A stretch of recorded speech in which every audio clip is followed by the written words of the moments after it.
The Steelers are sitting at the center of one of the most fascinating coaching cycles the franchise has faced in decades. And everything starts with how the rest of the NFL is reacting to what Pittsburgh represents right now. As more head coaching jobs come off the board, the picture around the league is becoming clearer, and it's forcing a very direct question. Where do the Steelers truly rank as a destination for the next wave of head coaches? And how attractive is this job when you strip away the nostalgia and look only at the reality on the field and in the front office? 2 more jobs disappearing from the market changes the math immediately. Jeff Hafley is gone. Robert Saleh is gone. The Titans are no longer in play. And suddenly, the Steelers are standing there alongside franchises like the Bills, Ravens, Browns, Raiders, and Cardinals, all competing for a shrinking pool of candidates. The firing of Sean McDermott in Buffalo, after 9 seasons, sent shockwaves through the league, not because the Bills are unstable, but because it reminded everyone just how ruthless the modern NFL has become. A coach with a strong winning percentage, consistent playoff appearances, and a defensive identity was still shown the door. And that matters deeply when candidates look at Pittsburgh, because when coaches look at the Steelers, they are not just evaluating roster talent, they are evaluating risk, they are evaluating patience, they are evaluating whether one bad season turns into unemployment. And this is where Pittsburgh separates itself from much of the league. Around the NFL, coaches are fired after 1 or 2 years with barely enough time to install a system. In Pittsburgh, history tells a completely different story. This organization values continuity, values stability, and values giving a coach the time to work through problems rather than panicking at the first sign of adversity. That alone keeps the Steelers high on the list, even without a clear answer at quarterback. And, make no mistake, the quarterback situation is the biggest mark against this job. The Steelers do not currently have a franchise quarterback in place, and, more importantly, they don't have an obvious, clean path to acquiring one immediately. Teams like the Ravens and Bills are more attractive on paper because Lamar Jackson and Josh Allen already exist. Those jobs come with instant offensive credibility. Pittsburgh does not offer that luxury right now, but there is another side to this that matters just as much. The Steelers are a franchise that still knows exactly who it is. Defense is not a buzzword here. It is an identity. Ownership believes in it. The front office believes in it. And the roster reflects it. When defensive-minded coaches look at Pittsburgh, they see a young, talented core that is already in place. Joey Porter Jr. is emerging as a foundational piece in the secondary. Patrick Queen is still in his mid-20s and playing prime football. Alex Highsmith remains a proven edge presence. Nick Herbig continues to develop. This is not a teardown. This is a defense that can win games right now. That reality matters when evaluating the type of candidates Pittsburgh is targeting. The Steelers are casting a wide net, but there is a clear pattern. Names tied to defensive leadership continue to surface, and that is not accidental. This is a franchise that still believes defense can carry you while you search for long-term answers on offense. In a league obsessed with chasing the next offensive genius, Pittsburgh is comfortable swimming against the current. And that philosophy creates a very specific appeal. A young defensive coach looking for his first head coaching job can walk into Pittsburgh knowing the organization already aligns with his worldview. He is not being asked to reinvent the franchise. He is being asked to build upon it. That is a powerful selling point, especially when compared to places where ownership demands immediate transformation with no margin for error. The longevity factor cannot be overstated. Coaches around the league talk to each other. They know which franchises fire coaches quickly and which ones don't. The Steelers' track record is well known. Bill Kawar was given time through multiple playoff disappointments before eventually reaching the Super Bowl. Chuck Noll endured losing seasons while building a dynasty. Even in today's NFL climate, the Steelers are viewed as a place where you are allowed to fail, adjust, and grow without immediately packing your office. That does not mean expectations are low. It means expectations are realistic. The Steelers are not a franchise that tanks. Art Rooney too has made that clear. There is no appetite for intentional losing, no long-term plan to bottom out for a future draft. This team expects to compete every year, even while rebuilding. That philosophy shapes the coaching search in a very real way. Any candidate walking into that interview room must sell a vision that includes competitiveness now, not promises of being bad today for rewards tomorrow. That vision becomes even more critical when you factor in the upcoming draft and the uncertainty at quarterback. The Steelers may not be positioned to land one of the top quarterbacks without a major trade-up, and even then, there is no guarantee. Candidates know this, ownership knows this, and that's why the interviews matter so much. Art Rooney, too, is not just asking about schemes and staffs, he is asking one central question. What is your plan at quarterback, and how does it align with who we are as a franchise? There are plans that will not be accepted. Tanking is one of them. Waiting passively is another. The Steelers want a coach who understands that this roster is good enough to win games now. Even with imperfect quarterback play, the defense is too strong. The organizational standards are too high. A 3-win or 4-win collapse would be viewed as a failure, not a step in a master plan. That is why the Steelers remain attractive despite the uncertainty. This is not a desperate job. This is a stable job with a clear identity, strong ownership, respected leadership, and a locker room that expects to compete. Coaches who value security, alignment, and long-term vision will see Pittsburgh as one of the best remaining opportunities on the market. And as the league continues to churn through coaches at an alarming rate, that reputation may matter more than ever. So, when you look at everything unfolding right now, from the shrinking coaching market to the questions at quarterback and the strength of the defensive core, do you believe the Steelers are still one of the most desirable head coaching destinations in the NFL today? And that question leads directly into the part of this conversation that makes Pittsburgh fundamentally different from almost every other opening in this cycle. The leash? When a coach walks into the Steelers facility, he is not walking into a situation where one rough season ends everything. Around the league, we've watched franchises move on after a single year, sometimes after a single bad stretch. In Pittsburgh, that simply is not how things work. The expectation inside the building is that a head coach will be given time, and not just symbolic time, but real time to build, adjust, and stabilize. History backs that up.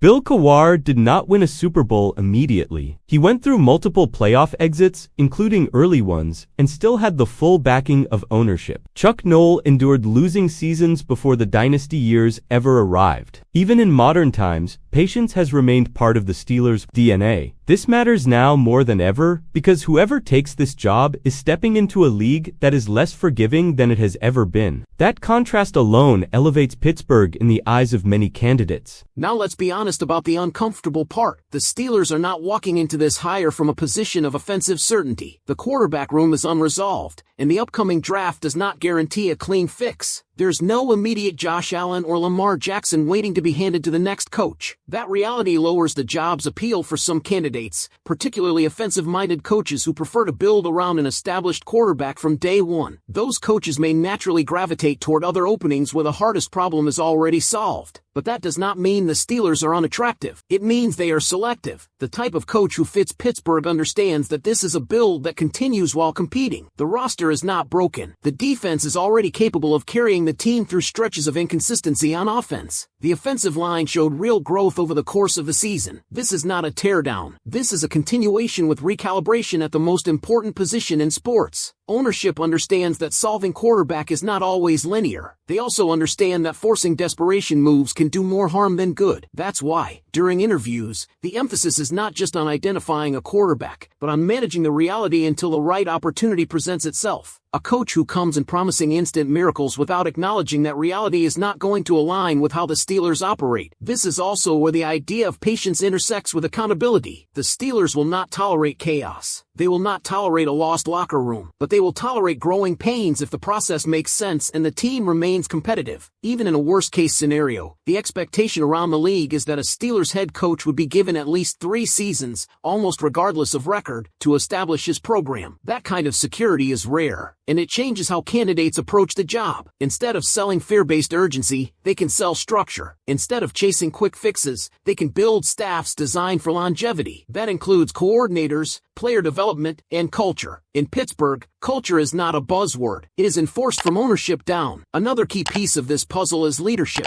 More than scheme, more than play calling, the Steelers are looking for someone who can command a room. That has always been the standard. Players must believe in the head coach. Veterans must respect him. Young players must develop under him. If that foundation is there, the organization will stand behind the coach even when results lag temporarily. This is why the interview process matters so much. On paper, several candidates may look similar. In the room, separation happens quickly. How a candidate explains his plan at quarterback. How he talks about defense as an identity. How he connects his vision to the Steelers' history without living in it. Those are the things that will ultimately decide this hire. The league may continue cycling through coaches at record speed, but the Steelers are not interested in chasing trends for the sake of appearances. They are looking for alignment. Alignment with ownership. Alignment with roster construction. Alignment with long-term competitiveness. And that approach, while not flashy, is exactly why Pittsburgh remains respected across the NFL. As this coaching search moves forward and more names disappear from the market, the Steelers are not panicking. They are waiting for the right fit, not just the most popular one. And when this hire is made, it will tell us a lot about how the organization views its current roster, its quarterback timeline, and its willingness to stay true to its core beliefs in a league that rarely rewards patience anymore. What also can't be ignored is how the rest of the league is quietly watching what Pittsburgh does here, because this hire is not just about replacing a coach, it's about reinforcing or redefining how the Steelers operate in a modern NFL that looks nothing like the one they dominated for decades. The easy path would be to chase a trendy name, lean into optics, and sell hope through buzzwords. That has never been how this franchise functions, and there's no indication that is about to change now. Inside the building, there's a strong belief that this roster is closer than many outside the city realize. 10-win seasons did not happen by accident. Competing into the final weeks of the season did not happen because of luck. It happened because the foundation of the team, particularly on defense and along the offensive line, is real. That foundation changes the way this coaching hire is viewed internally. The Steelers are not asking a new head coach to build something from scratch. They are asking him to elevate what already exists and guide the next phase. That is why the quarterback discussion is framed the way it is. It is not about panic. It is about timing. The Steelers know that forcing the wrong quarterback into the building can set a franchise back years. They have lived through enough football to understand that. So the plan is not to mortgage the future just to say a problem was addressed. The plan is to remain competitive, let the defense carry games when necessary, and be ready when the right quarterback opportunity presents itself, whether that comes sooner or later. From a coaching perspective, that reality filters candidates very quickly. Coaches who demand immediate offensive star power may not see Pittsburgh as the right fit. Coaches who believe in team building, defensive accountability, and long-term growth see something very different. They see a franchise that will not pull the rug out from under them at the first sign of adversity. They see ownership that values leadership and preparation over headlines. They see a locker room that expects structure, not chaos. There is also the element of respect. Around the NFL, the Steelers still carry weight. Players want to play here. Coaches want to succeed here. When a coach wins in Pittsburgh, it means something. It is not dismissed as a fluke or a product of ownership spending. It is viewed as legitimate. That matters to people who care about legacy and career longevity. As this process continues, one thing is clear. The Steelers are not rushing. They are comfortable letting the board come to them. They are comfortable being patient while other franchises scramble. That confidence is rooted in decades of organizational consistency, and it shows in how this search is being handled. When the hire is finally announced, it will not just be a name. It will be a statement about how the Steelers see themselves in the present and how they plan to move forward in a league that rarely stands still. It will tell us whether defense remains the backbone, how aggressively they plan to attack the quarterback position, and how committed they are to doing things the Steelers' way, even when the rest of the NFL is moving in the opposite direction. So now it's on you. With everything you've heard and everything unfolding around this coaching search, do you believe the Steelers are making the right call by prioritizing stability and patience, or do you think this is the moment they need to take a bigger risk to change the direction of the franchise? Another layer to all of this, and one that fans sometimes overlook, is how much the Steelers value internal alignment once the head coach is hired. This is not a franchise that wants constant philosophical battles between ownership, the front office, and the coaching staff. The next head coach is expected to work in lockstep with the general manager, with a shared understanding of roster construction, draft priorities, and long-term planning. That expectation narrows the field even more, because not every candidate is comfortable operating inside that structure. In Pittsburgh, the head coach has authority, but not unchecked authority. He is not walking in to completely reshape the franchise in his own image. He is stepping into an ecosystem that already exists, one that has produced decades of competitiveness. For some coaches, that feels limiting. For others, it feels empowering, because it removes the chaos that derails so many rebuilding efforts elsewhere. This also impacts how assistants are hired. A Steelers head coach is expected to build a staff that reflects teaching, development, and accountability. This is especially important given the youth across key areas of the roster. Young defenders, young offensive linemen, and skilled players still growing into their roles all require consistent